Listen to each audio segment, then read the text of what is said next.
1857ની ક્રાંતિ પ્રથમ સ્વતંત્રતા સંગ્રામ.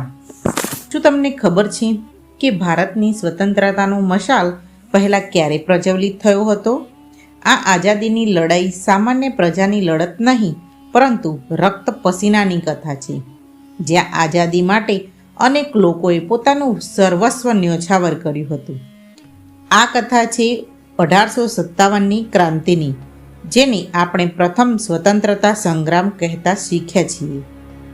આજે આપણે આ કથાના એવા અંગો પર પ્રકાશ પાડશું જે તમને ફરીથી આ ક્રાંતિના પ્રેરક અનુભવો કરાવશે.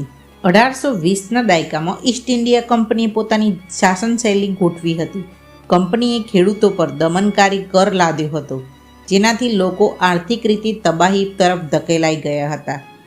આ ઉપરાંત રાજપૂતો, મુસલમાનો અને હિન્દુ રાજાઓ પાસેથી પણ પોતાનો રાજપાટ છીનવી લેવામાં આવ્યો હતો. આ શોષણ માત્ર આર્થિક જ નહીં, સાંસ્કૃતિક, ધાર્મિક સ્તર સુધી પહોંચ્યું. અંગ્રેજોએ ભારતીય સિપાહીઓને તેમના જ અસ્તિત્વમાં વિરોધમાં ઊભા કરવા મજબૂર કર્યા હતા. ક્રાંતિનો શરૂઆત મે 1857.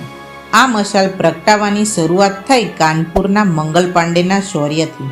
જ્યારે સિપાહીઓએ નવી કારતૂસો આપવામાં આવી, જેમાંથી ખડતરુનો ઢાંક તોડી નાખવો પડતો, ત્યારે ખબર પડી કે તેમાં ગાય અને સૂરનું ચરબીવાળું મિશ્રણ છે.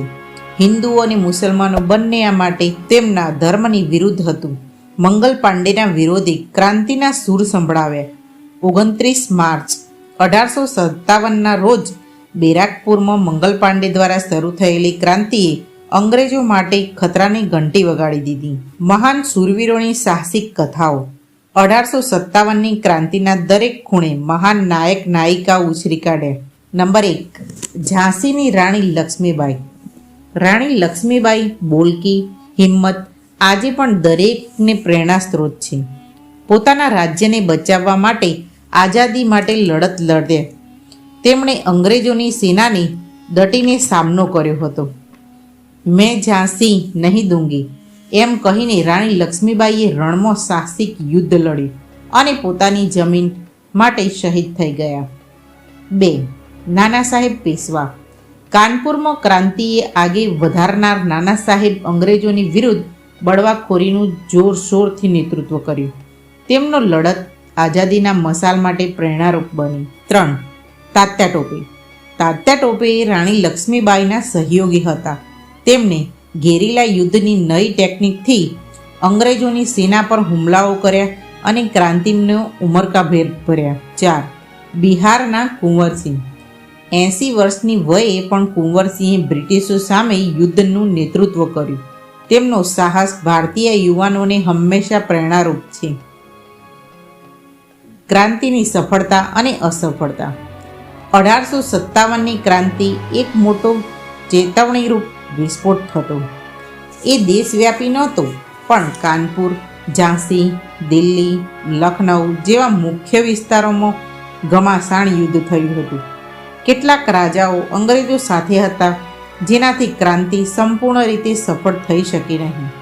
આ ક્રાંતિ માત્ર શસ્ત્ર અને રણનીતિનો જ લડત ન હતો, તે આઝાદી માટે એક સાંસ્કૃતિક અભિયાન પણ હતું. 1857ની ક્રાંતિ ભલે અંતમાં અંગ્રેજો દ્વારા દમાવી લીધી હોય, પરંતુ આ લડત ભારત માટે પ્રથમ પ્રેરણારૂપ બની.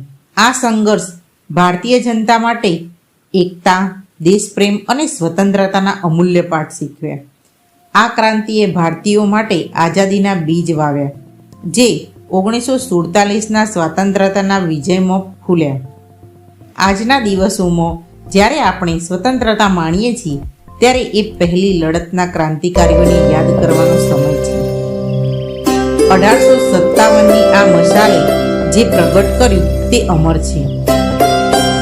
તો ચાલો આઝાદીના આ શૂરવીરોની શ્રદ્ધાંજલિ આપીએ અને નક્કી કરીએ કે આપણે પણ દેશ માટે કંઈક યોગદાન આપીએ.